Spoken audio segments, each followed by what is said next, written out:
छात्रों, क्या आप बता सकते हैं कि यह कौन सा समीकरण है?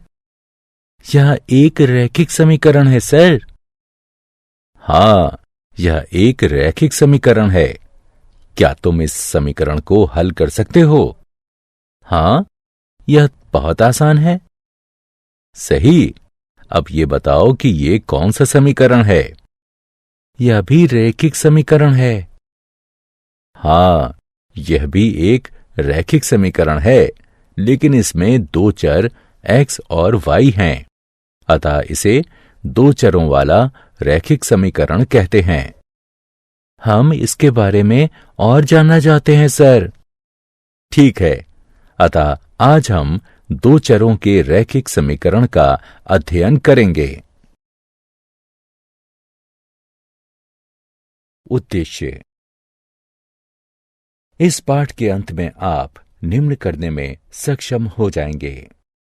दो चरों के रैखिक समीकरण को परिभाषित करना, दो चरों के रैखिक समीकरण को हल करना, दिए गए समीकरण के लिए विभिन्न हल ज्ञात करना, दो चरों वाले रैखिक समीकरण के आलेख बनाना, दिए गए समीकरण का संख्या रेखा और कार्तीय तल में निरूपण करना।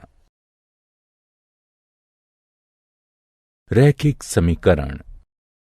हम जानते हैं कि एक सरल रैखिक समीकरण दो बीजीय व्यंजकों के बीच साम्य होता है। इन व्यंजकों में एक अज्ञात मान होता है जिसे चर कहते हैं। किसी समीकरण के दोनों पक्षों को दायां पक्ष और बायां पक्ष कहते हैं। इस समीकरण को देखिए। इस समीकरण का हल या मूल है ऋण 5/2। आइए देखें कि यह संख्या रेखा पर कहाँ निरूपित होता है। ये यहां है। किसी रैखिक समीकरण को हल करने के लिए बिंदु। किसी समीकरण को हल करते समय आपको इन बिंदुओं को ध्यान में रखना चाहिए। किसी रैखिक समीकरण का हल प्रभावित नहीं होता जब समीकरण के दोनों पक्षों में समान संख्या जोड़ी या घटाई जाए। आप समीकरण के दोनों पक्षों में समान गैर शून्य संख्या से गुणन या विभाजन करें।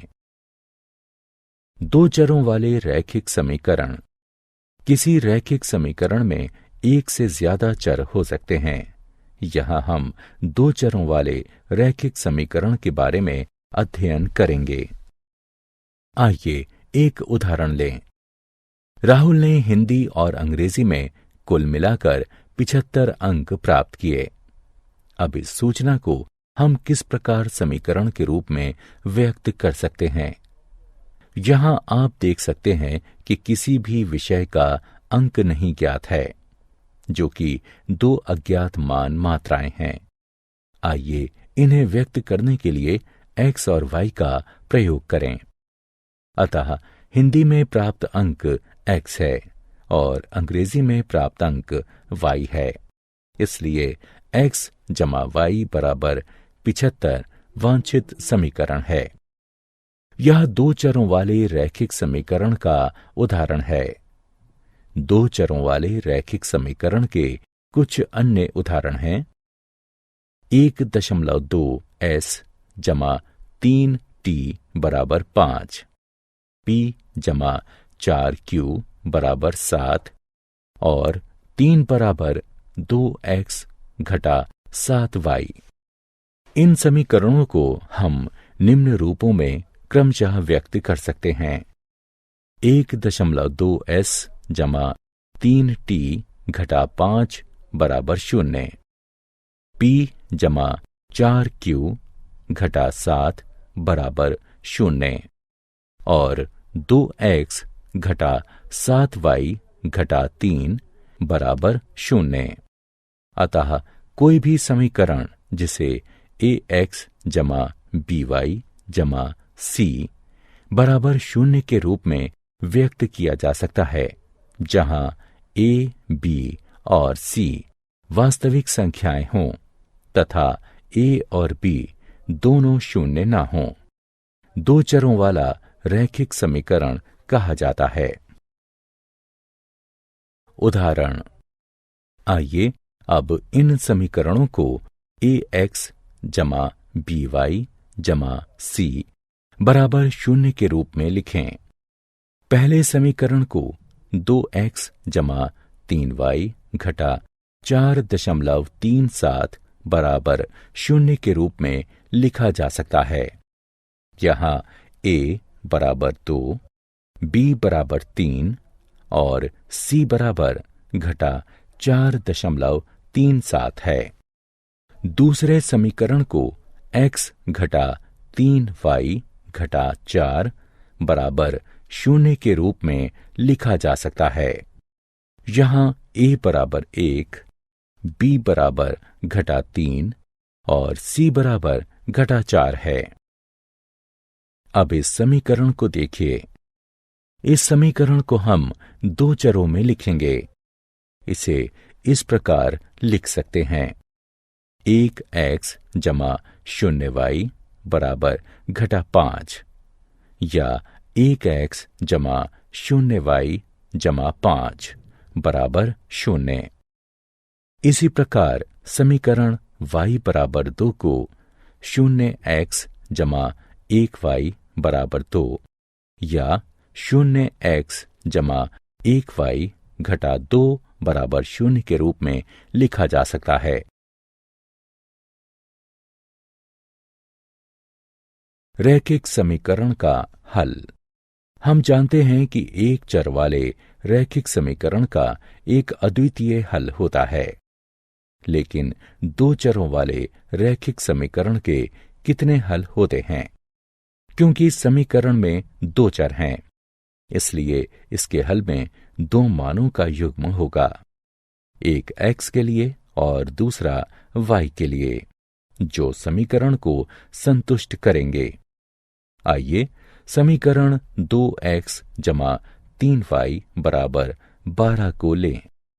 यहाँ x बराबर 3 और y बराबर 2 हल है, क्योंकि जब आप उपरोक्त समीकरण में x बराबर 3 और y बराबर 2 रखते हैं तो आप उत्तर में 12 प्राप्त करते हैं।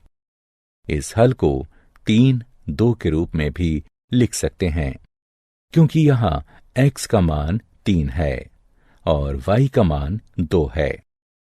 इसी प्रकार 0, 4 भी इस समीकरण के लिए एक हल है, क्योंकि जब आप समीकरण में x बराबर 0 और y बराबर 4 रखते हैं तो आप उत्तर के रूप में 12 प्राप्त करते हैं।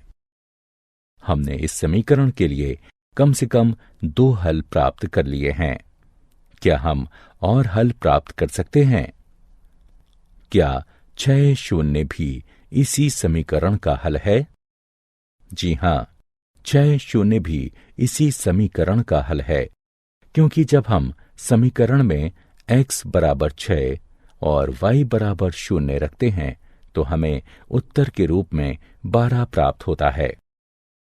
इसी प्रकार इस एक समीकरण के लिए अन्य कई हल प्राप्त किए जा सकते हैं और 2 चरों वाले रैखिक समीकरण के विभिन्न हलों का कोई अंत नहीं है। इसलिए हम कह सकते हैं कि 2 चरों वाले रैखिक समीकरण के अपरिमित रूप से अनेक हल होते हैं।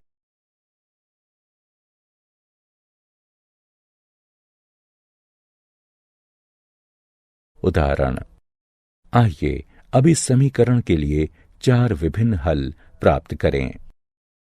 समीकरण को देखकर हम कह सकते हैं कि x बराबर 2, y बराबर 2 एक हल है, क्योंकि x बराबर 2, y बराबर 2 मान रखने पर हमें उत्तर में 6 प्राप्त होता है। आइए अब x बराबर 0 चुनें। x के इस मान के साथ दिया गया समीकरण 2y बराबर 6 हो जाता है और y बराबर 3 मान रखने पर हमें उत्तर में 6 प्राप्त होता है। इसी प्रकार y बराबर 0 लेने पर दिया गया समीकरण x बराबर 6 हो जाता है। इसलिए x बराबर 6, y बराबर 0 भी इस समीकरण का एक हल है। और चौथे हल के लिए आइए y बराबर 1 मान लें। अब दिया गया समीकरण x जमा 2 बराबर 6 हो जाएगा और x बराबर 4 रखने के बाद हमें उत्तर में 6 प्राप्त होता है। इसलिए x बराबर 4 भी दिए गए समीकरण का एक हल है। अतः दिए गए समीकरण के लिए हमारे हल हैं 2, 2, 0, 3, 6, 0 और 4, 1।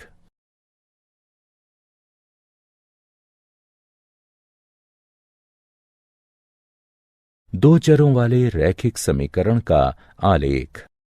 आइए अब दो चरों वाले रैखिक समीकरण के ज्यामितीय निरूपण को देखें। इस सारणी को देखें। इस दिए गए समीकरण का हल इस सारणी के रूप में दिया गया है। ये x के मान हैं और ये y के मान हैं। आइए अब इन बिंदुओं को आलेख कागज यानी ग्राफ पेपर पर आलेखित करें। आइए पहले x बराबर 0 और y बराबर 3 मान लें। यह वह बिंदु है जिसे हमने प्राप्त किया है। इसी प्रकार इन मानों को प्रयोग करते हुए आलेख में अन्य बिंदुओं को चिन्हित कीजिए। अब इनमें से किन्हीं दो बिंदुओं को मिला दीजिए और एक रेखा प्राप्त कीजिए। आइए 0, 3 और 4, 1 को मिलाएं। इसे रेखा ए बी कहेंगे। हम देख सकते हैं कि दो अन्य बिंदु 2, 2 और 6, 0 भी इसी रेखा ए बी पर स्थित हैं। अब इस रेखा पर एक अन्य बिंदु लीजिए। आइए बिंदु 8 घटा 1 लें।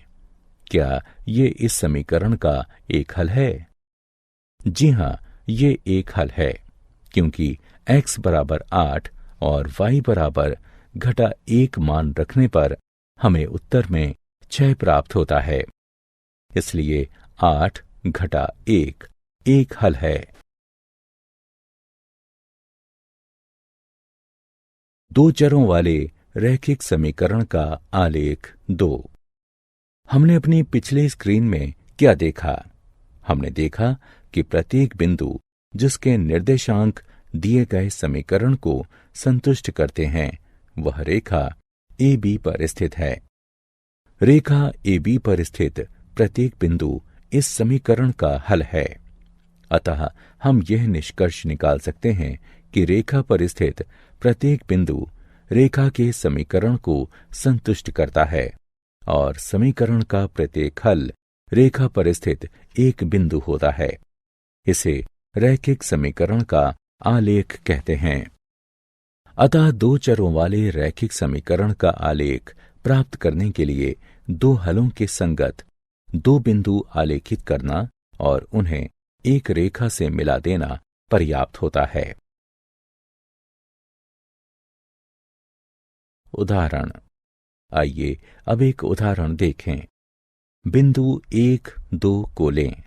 अब हम उस रेखा का समीकरण ज्ञात करेंगे जिस पर यह बिंदु स्थित है।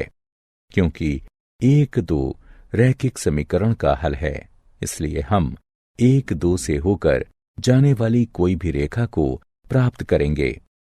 ऐसे रैखिक समीकरण का एक उदाहरण x जमा y बराबर 3 है, क्योंकि जब हम x बराबर 1 और y बराबर 2 मान रखते हैं तो हमें उत्तर में 3 प्राप्त होता है। अन्य उदाहरण है y घटा x बराबर 1, y बराबर 2x।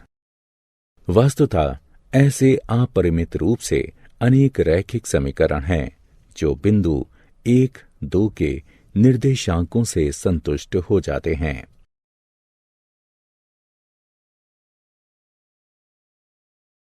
आलेख का आलेखन। आइए समीकरण x जमा y बराबर 7 के आलेख का आलेखन करें।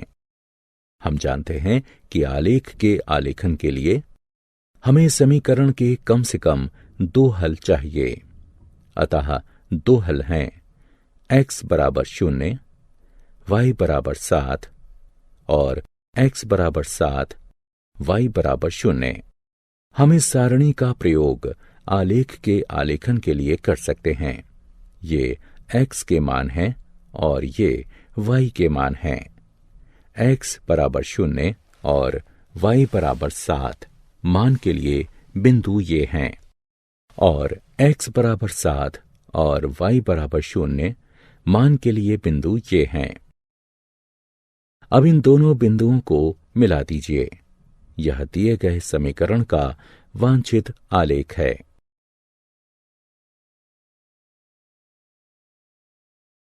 x अक्ष और y अक्ष के समांतर रेखा का समीकरण। अब एक प्रश्न का उत्तर दीजिए। किसी प्राकृतिक संख्या n के लिए बिंदु 2 0 घटा 3 0 4 0 और n 0 कार्तीय तल में कहाँ स्थित होते हैं? हाँ, ये सभी x अक्ष पर स्थित हैं। लेकिन आप जानते हैं कि ऐसा क्यों है? क्योंकि x अक्ष पर सभी बिंदुओं के y निर्देशांक 0 हैं। वस्तुतः x अक्ष पर स्थित प्रत्येक बिंदु x 0 के रूप में होता है। अतः x अक्ष का समीकरण y बराबर 0 के रूप में व्यक्त किया जाता है। इसी प्रकार y अक्ष का समीकरण x बराबर 0 के रूप में व्यक्त किया जाता है। उदाहरण। आइए अब इस समीकरण को हल करें और हल को संख्या रेखा और कार्तीय तल पर निरूपित करें। समीकरण को 2x घटा x बराबर घटा 3 घटा 1 के रूप में भी लिखा जा सकता है। इसे हल करने पर हमें x बराबर घटा 4 प्राप्त होता है। इसे हम समीकरण 1 से चिन्हित करेंगे। आइए अब देखें कि यह संख्या रेखा पर कहाँ स्थित है। ये यहां पर स्थित है। अब हम जानते हैं कि x बराबर घटा 4 को निम्न प्रकार से लिखा जा सकता है।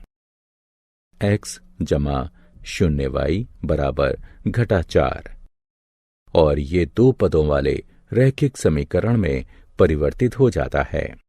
इसलिए समीकरण x घटा 4 के रूप में परिवर्तित हो जाता है। अतः हम इस समीकरण का पहला हल घटा 4 0 के रूप में प्राप्त कर लेते हैं। क्योंकि y का मान सदैव 0 ही रहेगा, इसलिए समीकरण का दूसरा हल घटा 4 2 होगा।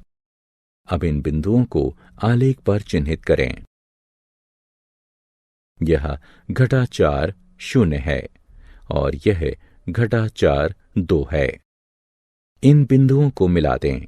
हम देख सकते हैं कि आलेख AB एक रेखा है जो y अक्ष के समांतर है और इसके बाईं तरफ 4 एकक दूर है।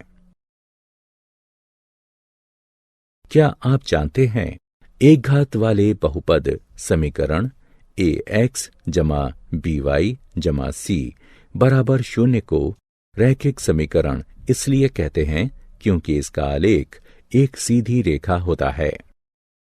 y बराबर kx वाले रूप के समीकरण का आलेख सदैव मूल बिंदु से होकर जाता है।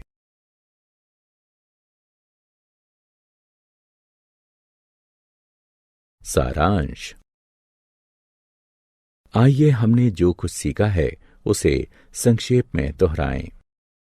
कोई भी समीकरण जिसे ax जमा by जमा c बराबर 0 के रूप में व्यक्त किया जा सकता है, जहां a, b और c वास्तविक संख्याएं हों तथा a और b दोनों 0 ना हों, दो चरों वाला रैखिक समीकरण कहा जाता है। दो चरों वाले रैखिक समीकरण के अपरिमित रूप से अनेक हल होते हैं। दो चरों वाले प्रत्येक रैखिक समीकरण का आलेख एक सीधी रेखा होता है। x अक्ष का समीकरण y बराबर 0 होता है और y अक्ष का समीकरण x बराबर 0 होता है। x बराबर a का आलेख एक सीधी रेखा होता है जो y अक्ष के समांतर होती है। y बराबर a का आलेख एक सीधी रेखा होता है जो x अक्ष के समांतर होती है। y बराबर mx वाले रूप का समीकरण एक रेखा को प्रदर्शित करता है जो सदैव मूल बिंदु से होकर गुजरती है। दो चरों के रैखिक समीकरण के आलेख पर स्थित प्रत्येक बिंदु रैखिक समीकरण का हल होता है। साथ ही रैखिक समीकरण का प्रत्येक हल रैखिक समीकरण के आलेख पर स्थित एक बिंदु होता है।